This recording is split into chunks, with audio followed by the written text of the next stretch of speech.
Эрхэм үзэгчдээ анхаарлаа хандуулж байгаад баярлалаа. Дэлхийд дахинд түлэгдснээс үүдсэн гэмтэл нь амь насанд хөнөөлтөй өвчний нэгд тооцогддог. Тэр дундаа аюултай нөхцөлийг бүрэн гүйцэд ухамсарлах чадварсуул биеэ хамгаалах үйлдэлийг хурдан шуурхай хөдөлгөөнөөр хийж чаддаггүй бяцхан үрс гинтийн аюулд өртөх нь элбэг байдаг. За хэлж ирдэггүй гай зовлонгийн уршгаар инхри биеийн түлэнхийн шарханд шаналж бяцхан хүүхдүүд дэрвж тоглох цаг хугацаагаа эмнэлгийн орон дээр өнгөрүүлж байдаг. За Eco-News хөтөлбөр энэ өдөр бага насны балчир хүүхдүүдийн түлэнхийн асуудлыг хөндөж байна. За энэ чиглэлийн тоон баримт мэдээллийг манай сэтгүүлч Тэлбүүн сайхан задлан хүргэх гэж байна. За ингээд түүнтэй холбогдъё. Тэгэхээр өрн дулааны цаг эхэлсэнтэй холбогдуулан түлэгдэлт өвчнөд өртөх тохиолдол маш ихээр нэмэгдэж байна. Түлэгдсэний улмаас эрүүл мэндийн байгууллагт хандах иргэдийн тоо асар хурдцтайгаар нэмэгдэж байна. Тийм учраас та бүгдийг түлэгдэлтээ сэргийлнө хэмээн уриалж байна. За нийт түлэгдсэн иргэдийн тоон дунд дийлэн хувийг нь тэгээс 5 насны буюу бага насны хүүхдүүд эзлэж байгаа нь маш ихээр сэтгэл зовниож байгаа юм аа. За дийлэгцээр тэгээс 5 насны буюу бага насны хүүхэд түлэгдэлтэд өртөж байгаа шалтгааныг тодорхойлохыг зорьсон. За түлэгдэлтэд өртөж байгаа хамгийн ихний шалтгаан бол эцэг эхийн анхаарал сул байснаас болж нийт түлэгдсэн хүүхдүүдийн 68.9% нь түлэгдсэн байна. За мөн халуун ус, халуун цайг хүүхдийн гар хүрэх газарт байрлуулсан шалтгаанаас 31.8% нь за хүүхэд түлэгдэнэ гэж бодоогүй ямар нэгэн шалтгаанаас тань үүдэж 9.6% нь за ахуй хүрээний бусад шалтгаанаас үүдэж 1.4% нь за ямар нэгэн шалтгаан нь тодорхойгүй байдлаас болж 1.6% нь түлэгдэлтэд өртсөн байгаа.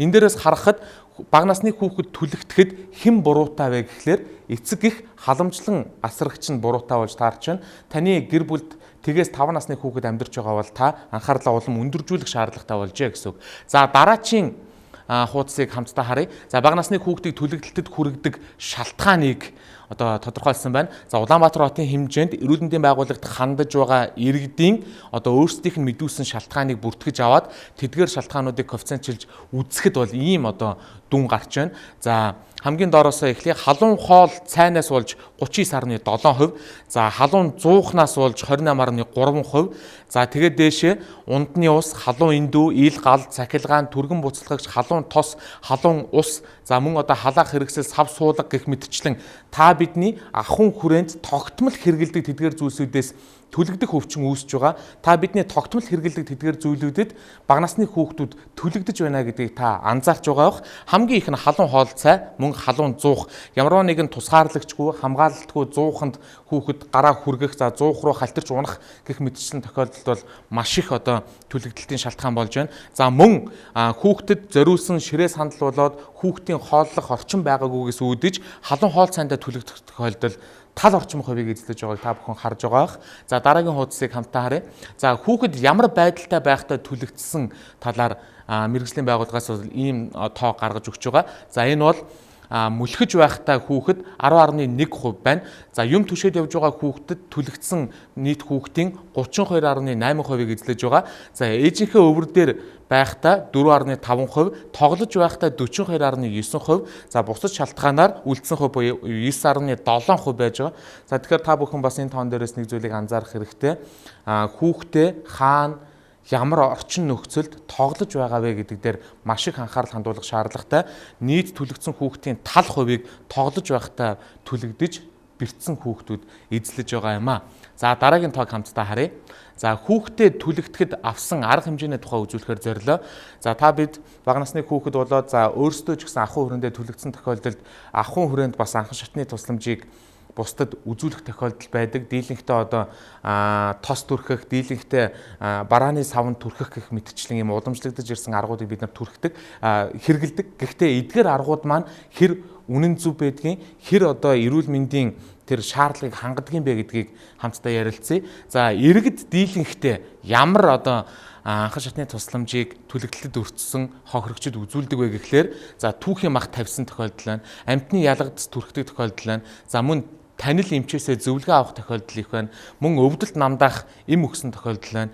Элсэн чихэр түрхэх, ариун боолт хийх, ямар нэгэн тос түрхэх, барааны савн түрхэх, хоромхон тос түрхэх, шууд эмнэлэг явсан гэх мэтчлэн ийм арга хэмжээнүүдийг бол дийлэнхтэй иргэд авдаг. Хамгийн доотлих буюу за барааны савн түрхсэн, хоромхон тос түрхсэн, шууд эмнэлэг рүү явсан тохиолдол бол 20-с дээш хувьтай буюу нийт иргэд түлэгдэлтийн тохиолдолд бий болсон тохиолдолд эдгээр 3 аргыг хэрэгэлдэг байх нь. Гэхдээ эрүүл мэндийн байгууллагын зүгээс эмчнэрийн зүгээс юу гэж зөвлөж байна вэ гэхээр барааны савнд түрхэх, за ямар нэгэн тос түрхэх нь бол өөрөө түлэгдэлтээс сэргийлэх, түлэгдэлтийн одоо үед үзүүлэх анхан шатны тусалцаа бол биш. Энэ бол эрүүл мэндэд сөрөг нөлөөтэй. За мөн одоо түлэгдэлтийн эсрэг цаашид эмчилгээ одоо явуулахад төвөг учруулдаг ийм хүчин зүйл болж байдаг. Тийм учраас иргэд та бүхэнд 2 төрлийн зөвлөгөө өгч байгаа. Ахуйн нөхцөл түлэгдэлтэд өртсөн тохиолдолд хамгийн түрүүнд ариун боолт хий. За ариун боолт хийх бэлэн материал та бүхэнд байхгүй тохиолдолд хүнсний уут, хүнсний одоо алчуур ямар нэгэн зүйлээр бас цэвэр зүйлсүүдээр боох ийм одоо шаардлагатай гэж хэлж байна. За тэгээд хамгийн зөв арга бол мэдээж эмч рүү очих, эмнэлэгт хандах ийм шаардлага байж байгаа. За дараагийн хуудсыг хамтдаа харъя. За эцэст нь та бүхэнд хүүхэд буюу одоо тэгээс 5 насны бага насны хүүхдүүд түлэгдэхдээ одоо хэдэн сартай байгааг сарчилж үзүүлж байгаа. За тэгээс 6 сартай хүүхэд бол нийт түлэгдсэн хүүхдийн 2.8%-ийг эзлэж байна. За 1 орчимтой буюу 7-оос 12 сартай хүүхэд бол 27.5%-ийг эзлэж байна.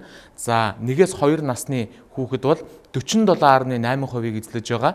За 2-оос 3 настай хүүхэд бол 14.2%-ийг, за 3-аас 4 настай хүүхэд бол 3.2%-ийг, за тэгээд 4-өөс 5 настай хүүхэд бол 3.2%-ийг эзлэж байна. Мөн л энэ дээрээс анзаарахад 1-ээс 2 настай хүүхэд нийт түлэгдсэн хүүхдүүдийн тал орчим хувийг эзлэж байгаа. Тийм учраас та яг одоо нөгөө өхөлд орж байгаа, юм төшөөд явдаг болж байгаа тэр бага насны хүүхдэд анхаарал хандуулах хэрэгтэй. Таны хүүхэд магадгүй 1 ой өнгөрч яваа, 2 ой дөхөж яваа бол энэ хугацаанд түлэгдэх магадлал их байна шүү гэдгийг анхааруулж хэлье.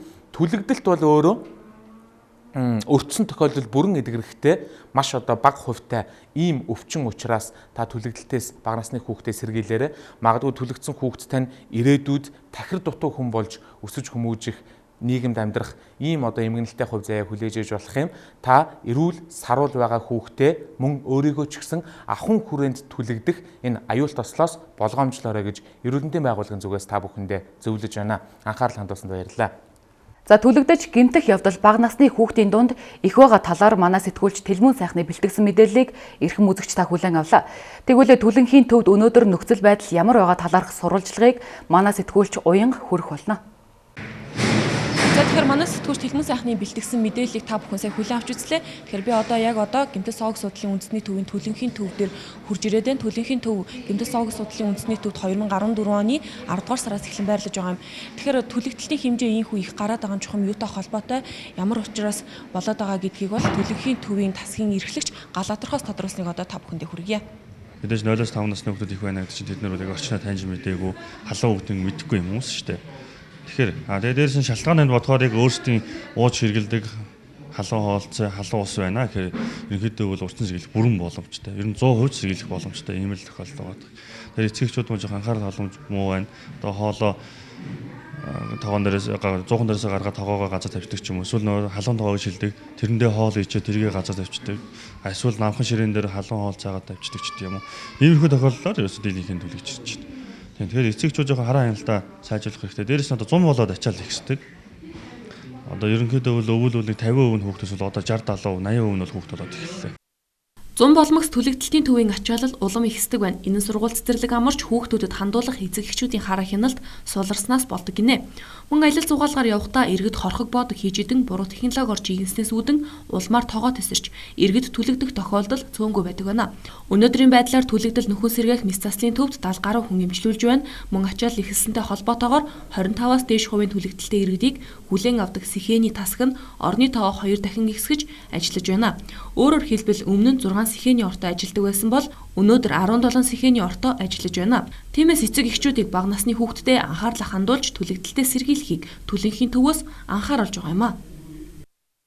За тоног төхөөрөмж ярих юм бол маш олон байна. Замраагүй болон мөн өртгөн хүртэл хэдэн тэрбум амаар яригдахаар.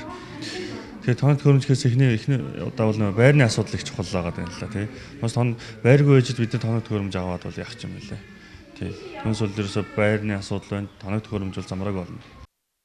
Манай улс иргэдийнхаа тоотой харьцуулахад түлэгдэж гэмтэх тохиолдол бусад улс орнтой харьцуулахад хэд өндөр байдаг вэ? Үүнийг ч Дэлхийн эрүүл мэндийн байгууллагаас гаргасан стандарт баталж байгаа юм а.